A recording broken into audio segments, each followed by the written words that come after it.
Hello guys, welcome to another edition of Ray Sports News and Debates. Okay, in today's video, we are going to talk about the NBA Finals. Denver Nuggets hosting the Miami Heat, best of 7 series. Games 1 and 2 will be in Denver because Denver was the number 1 seed. And Miami was a play-in team who lost their first play-in game, had to win the second chance to get in. Then they beat Milwaukee in 5, beat the Knicks in 5, 5 or 6, I can't remember, but they beat the Knicks.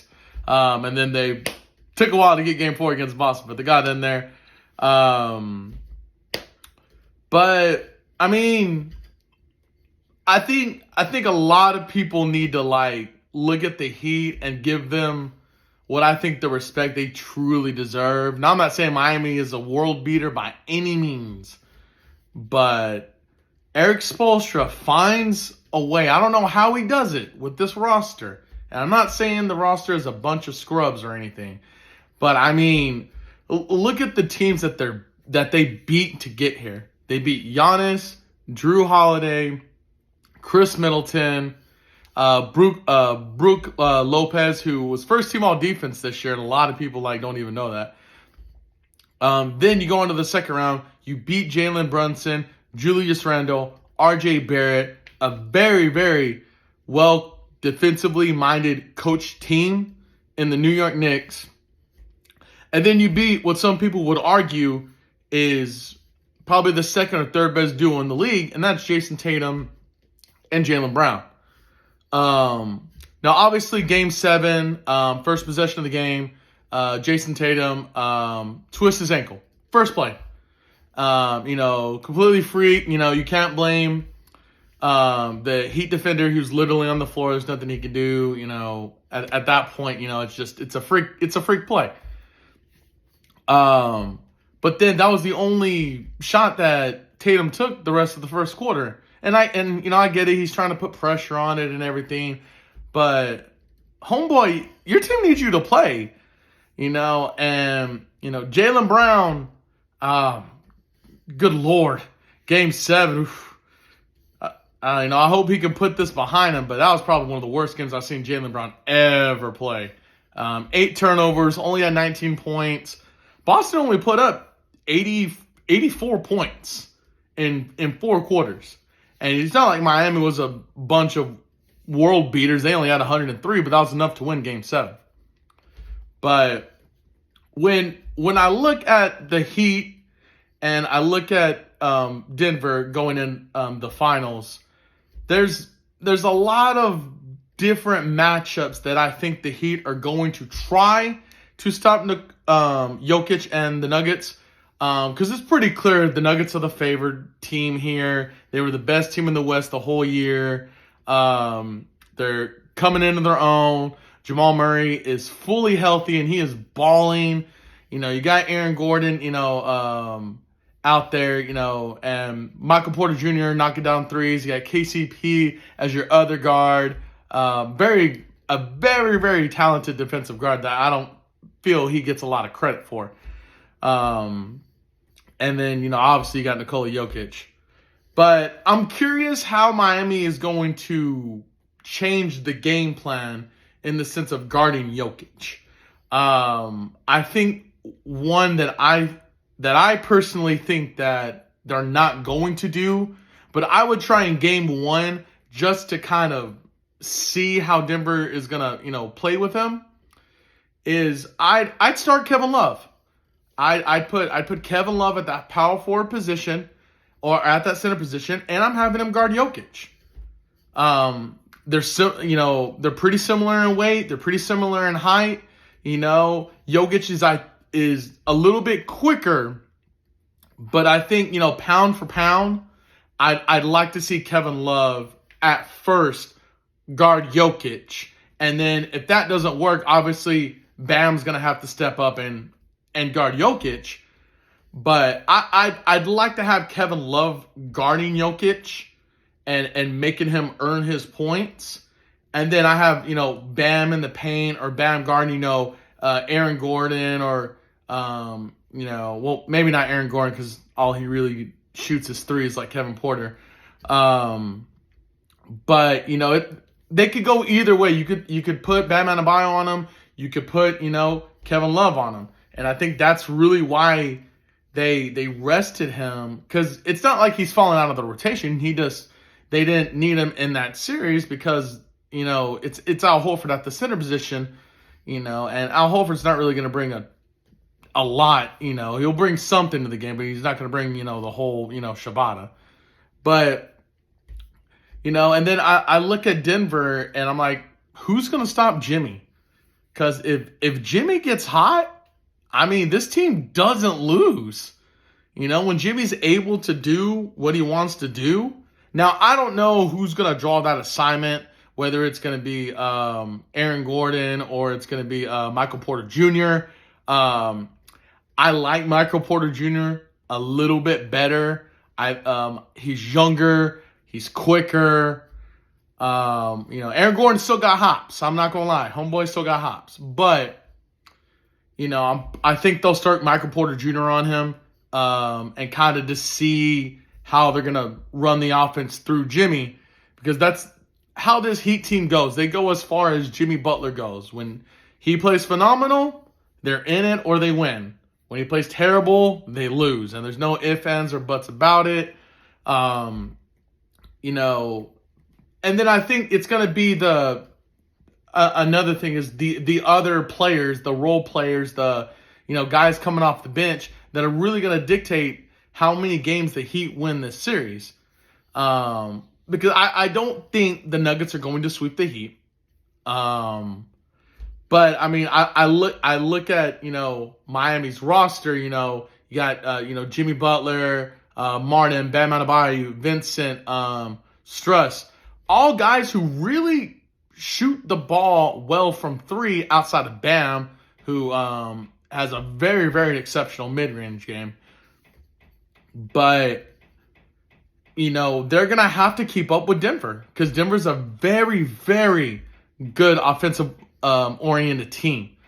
If you watch any of them versus the Lakers, they can shoot the lights out. And the only way you're going to beat a team like that is by outscoring them, because they're going to get their points. I think Denver at the very least is going to get at least 105 points a game. At the very minimum, and then there'd probably be between 105 and I would assume 130. Somewhere in between there, because in the finals, they tend to let them play a little bit more, and there's less fouls called, which means there's more shots up. But it's interesting, and I'm finding it really, really hard not to pick the Heat here, considering the Heat were 150-1 odds to even reach the NBA Finals. And when they drew Boston, they were projected 3% to win that series against 97%. And that's just having absolutely no faith in the Heat. But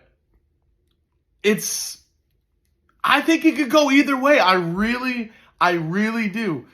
In the sense of, if Miami gets hot from three, I don't know, and that's the one thing that the Lakers failed to do is to shoot the ball consistently. That's why they lost. And Miami's edge is one, they play defense as a team, but they're gonna get theirs. They're gonna shoot threes.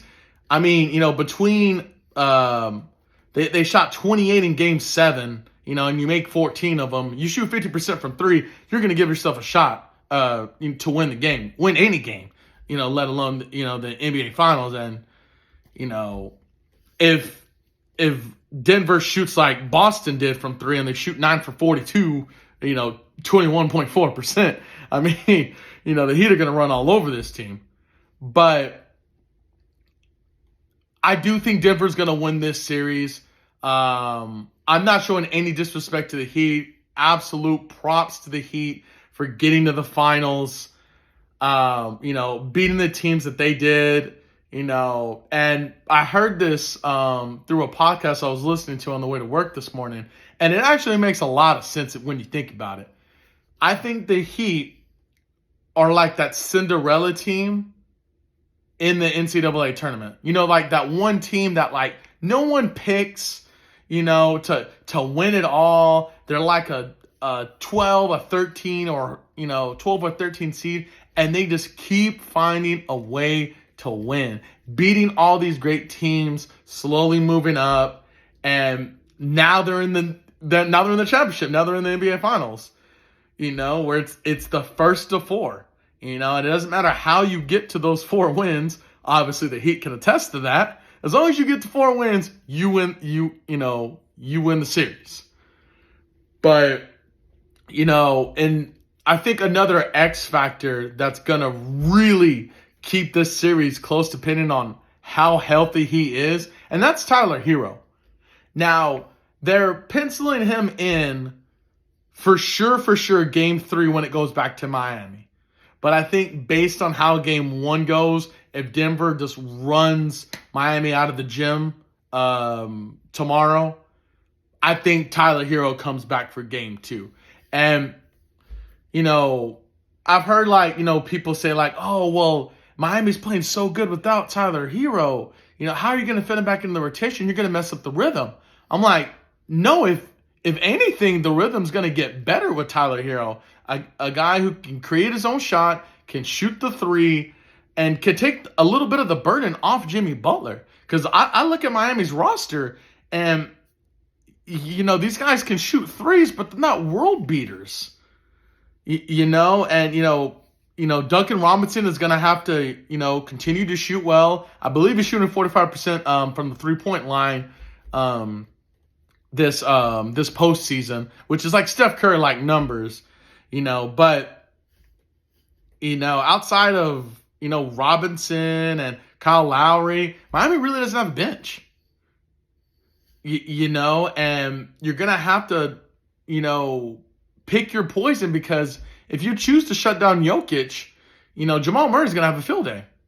You know, and Jamal's already averaging, you know, he averaged 30 in the series against the Lakers. And when you have a guy averaging 30 against the team, and then the other guy who's averaging 29, 11, and 10 last time I looked at it, averaging a triple-double against somebody, that they're going to be a hard team to beat. And Denver really doesn't have a lot of weak points, because you have Jamal Murray, who on any given night can give you 25 to 35. You have Jokic, a guy who can give you 25 to 50 a night, you know, depending on, you know, how, you know, well he's shooting from the field. And Jokic is one of his better qualities that I don't think he really gets a lot of credit for is his passing ability. You know, he is probably the best passing center probably to ever play the game. And, you know, that might seem like a hyperbole or something like that, but I just really feel at this stage right now, with what he's doing, he's a 2-time MVP, and, you know, should be 3-time. I feel like he should have won it this year. I like Embiid. I do. I just think Jokic had the better year personally, but I think when you're consistently putting up great numbers, you know, you win it the first couple of times, and it's like, oh, well, it's classic Jokic, you know, Embiid averaged 31 this year. I'm not taking anything away from him, but, I mean, look who's in the NBA Finals, and look who didn't get past the second round. Again, it was the Philadelphia 76ers MVP. But, yeah, like I said, I think Denver's winning this series. I think they win it in 6. I like Miami. I think they're going to steal a couple of games, but I'm a realist. Denver's got the better roster. They got the better depth. They have the taller team, you know, and how is Miami going to stop all that rebounding? Because you got Jokic, you know, 7 foot. You got Aaron Gordon, 6'8".